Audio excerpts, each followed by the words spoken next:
Hey everyone, welcome back to another vlog. दिनै इभिनिंनिफ्रायसो vlogखौ start खालामनाय जाबाय.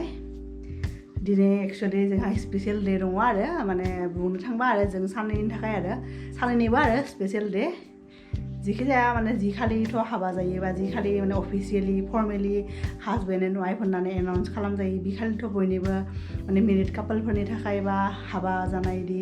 माने बिसि फिसायनि थाखायथ' एसे स्पेशल डे जायोना. ओंखायनो आरो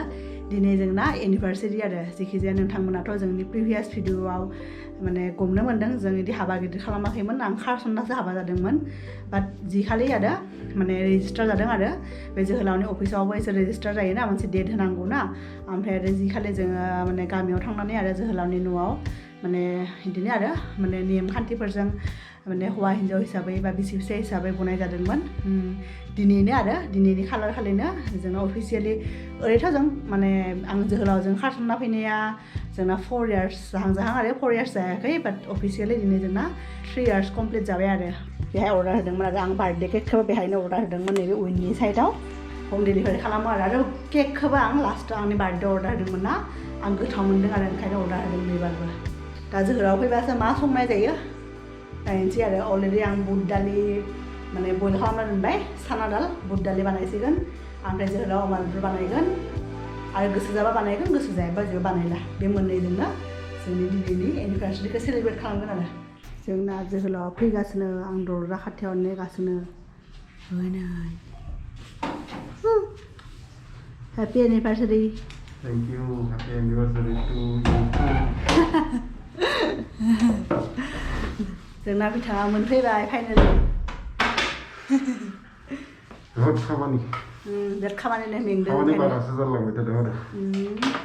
दा सानफ्रोमबो लेट जायो आवगायाव थाब थाब मोनफैयोमोन दा एकदम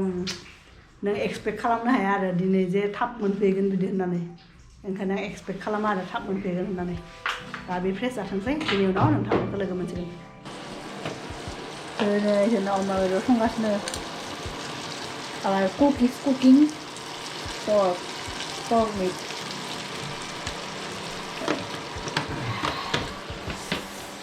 दाबो केकखौ मोनजायाखै लोगोफोर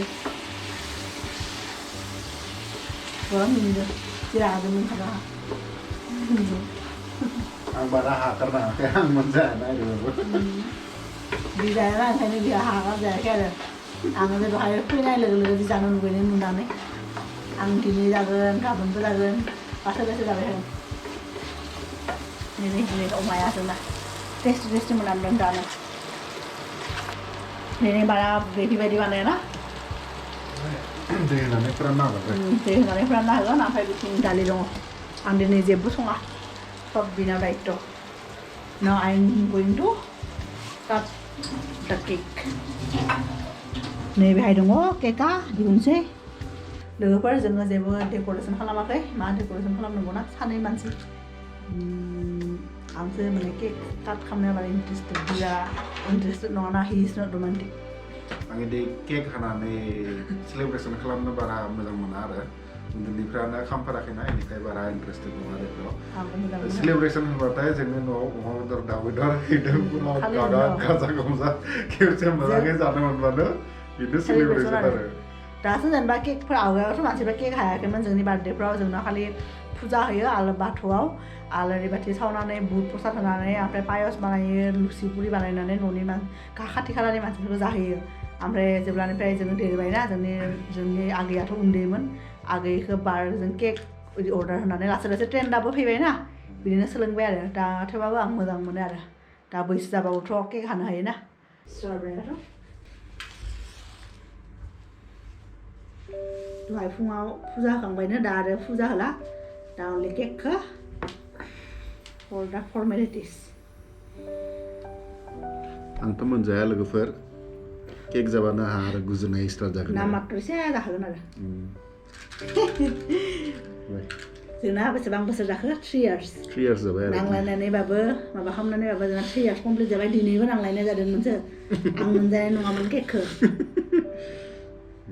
थेवबाबो आरो दा लोगोफोर केन्डेलखौ माबा खालामसै. Happy anniversary. बेबोथ' गान खननो हाला हेपि एनिभार्सारि टु आस.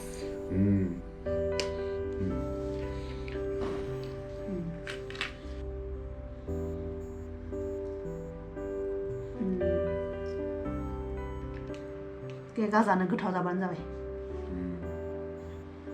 बारा जानो हाया आंथ' बारा जानो हायानो नों जाबानो जाबाय आरो दङ ना सिरि बेखौ जागोन रे टेस्टी एसेल' नामा आरो मोजां बिराद गोदै लोगोफोर केक गोदै जागोन ना आं इखौल' जानोसै सिरिखौ जों फर्मेलि आरो दहायथ' नोंथांमोनखौ बुंदोंनो आरो जों फर्मेलि 3 years दिनै कमप्लिट खालामबाय बिदिनो आरो हाबा जायैनि सिगांनिफ्राय जुदि सानो होमबा जोंना टटेल 13 years जाबाय आरो टुगेदारनेसआ बोराइ बाथौनि अननायाव नोंथांमोननि अननायाव जों दङ गेजेर गेजेर नांलायो थेवबाबो मोजां जायो आरो दिनैबा केक हानायनि सिगां रागा जोंनानै दंमोन एसे बेथ' लाइफनि मोनसे पार्ट ना आप डाउन जानांगोन ना होमबासो मोजां मोननायाबो बारा जागोन आं रागा जोंनानै इसिङावनो थाङाखैमोन संबाय था बिदि होननानै ओमफ्राय आं सानबाय बिदि खालामबा जानाय नङा केकखौ मोनजानाय नङा बिदि होननानै आरो आंथ' केकबो जाया आंहा बारा प्रब्लेम नङा आरो बि केक जाया नालाय ओंखायनो बि थाङाखैनो आंसो थांनानै बासन सासन सुनानै ओमफ्राय केक खानांगौमोन होननानै लाबोबाय दा बेनिनो जाहाथे आरो जोङो आरो बोराय बुरै बैसोसिम आरो बिदिनो अनलायनायनि गेजेरजों नांलाय खमलाय एसे बारा नङा नांलाय खमलायनि माने अनलायनायनि गेजेरजों जोङो माने आरो माने गोबाव समसिम थाबाय थानो हायो आरो सानैजों ना दाथ' आरो नोंथांमोनखौ जोङो बुंनोनो बावदों जोङो दा माने मोनसे गुड निउस आरो दिनैनो खोन्थानोसै नामा जोङो दा सानैल' दङ दा जोङो बारा गोबाव गैला आरो जोङो साथाम जासिगोन आरो जोङो खोन्थायाखैमोन आरो लोगोफोर जोंना बिखा जानो गोनाङा माबा अमा बेदर संखांबाय दा दालि संगोन दा आं जेबो सङाखै बेनो लोगोफोर अमाया गोथावनो जादों आं टेस्ट खालामना नायबाय 2 पिससो बेराबो आसामनि अमा ना गोथाव जागोन आयु थाव बेरफुदोंहाय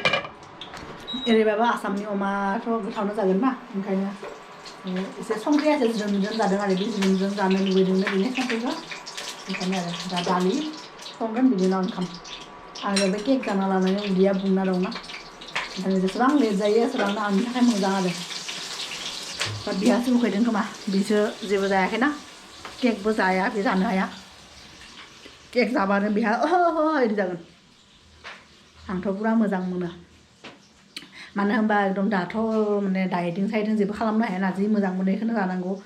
बाट बेनि सिगाङावथ' 1 year एकदम टटेलि 1 year माने मा 1.5 years आं ओरैबायदि डाइटिं खालामबाय ना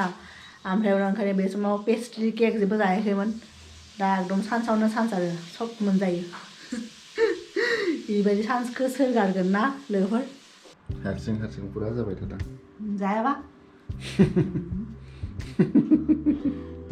सोरबा जायाबा बेखौ नेबाय थायो नामा ना आं रावखौबो नेला नेलि गैया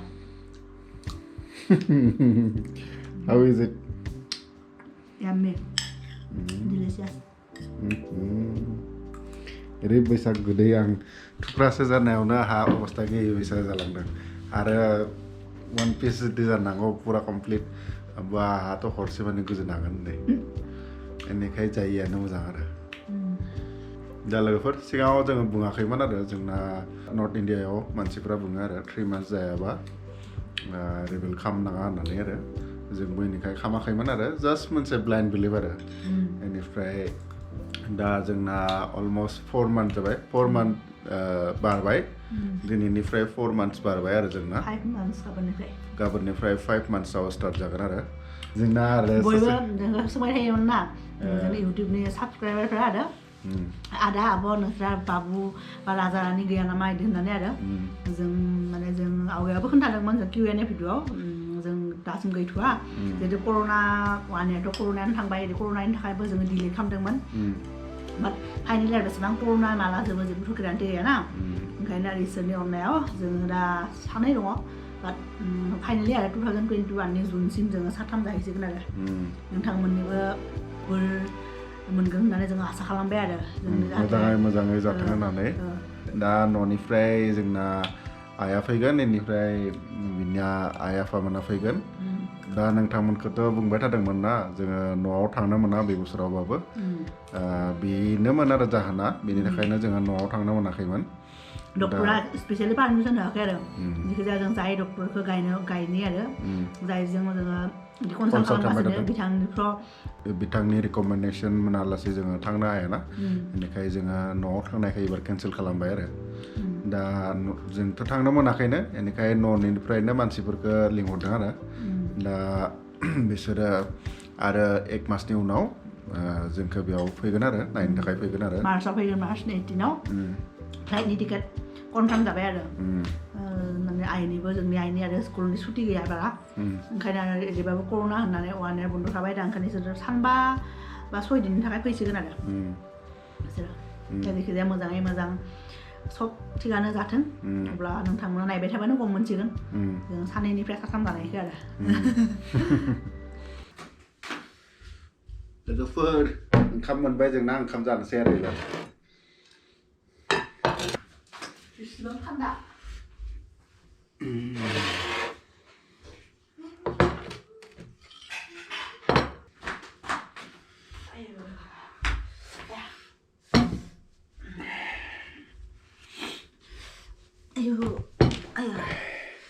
सिं सादों जोंना अमा बेदर बेनिफ्राय दालिया राउन्ड टेस्टिं नुदों बे गामिनिफ्राय दाखालि अरिजिनेल लाबोनाय खाजि निम्बु आरो बेनिफ्राय बानलु ओंखामाव एसे जिराबो होदों बेनिफ्राय लंबो होदों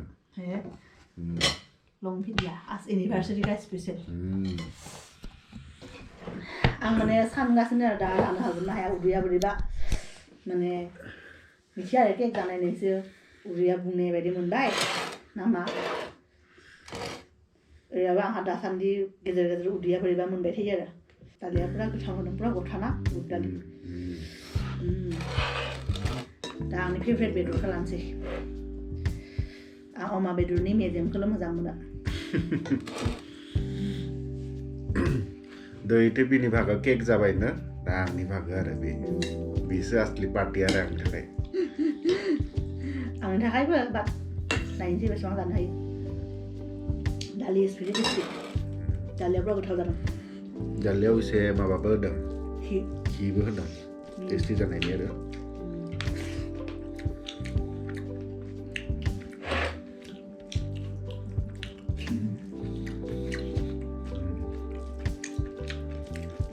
दाखालिनिसै अमाया गोथाव जादों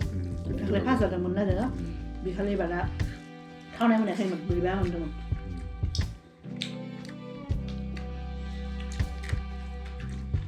एनिभार्सारिनि सेलेब्रेसन बेनो आरो आसामनि अमा बेदरजों ओंखाम बोथिसे आरो आसामनि अमा बेदर मोनजाबाथायथ' दिल्लीयाव थानाय मानसिनि थाखाय जोबोद बेनो दा न'निफ्राय आरो मानसि फैबा आरो मोनजागोनसो आरो मा लाबोयो बिसोरो आं नों सब लाबो साम'बो लाबो ना गोरान बेनिफ्राय अमा गोरान सब लाबोनो होदों लोगोफोर दिनै जानोनो हायाखै केक जाना लानानै आंना लाखै आं गायदों केकआव बे क्रिम दंना क्रिमाखौबा दैखौ बुंनानै होबाय दा जियानो जाथों दिनै जेरैबाबो ओरैनो सेलेब्रेट खालामबाय आरो सानैजों आरो मेन्टेल सेटिसफेक्सन आरो बेनो माने मा होनो बे दिनखालिनो जोंना जेनेबा एज ए मेरिड कापोल होननानै रिकगनाइज खालामजादोंमोन ना ओंखायनो आरो बे दिनखौनो गोसोखां आरो जोंहा माने गोसोआव थायो मोजाङैनो ओंखायनो जोङो सेलेब्रेट खालामदों आरो दा लोगोफोर दिनैनि भ्लगखौ आरो बारा गोलाव खालामला आसा खालामो नोंथांमोना जोंनि भिडिअखौ नायना मोजां मोनदों होननानै आरो जायफ्रा जोंनि भिडिअनि एन्डिङाव उइस खालामदों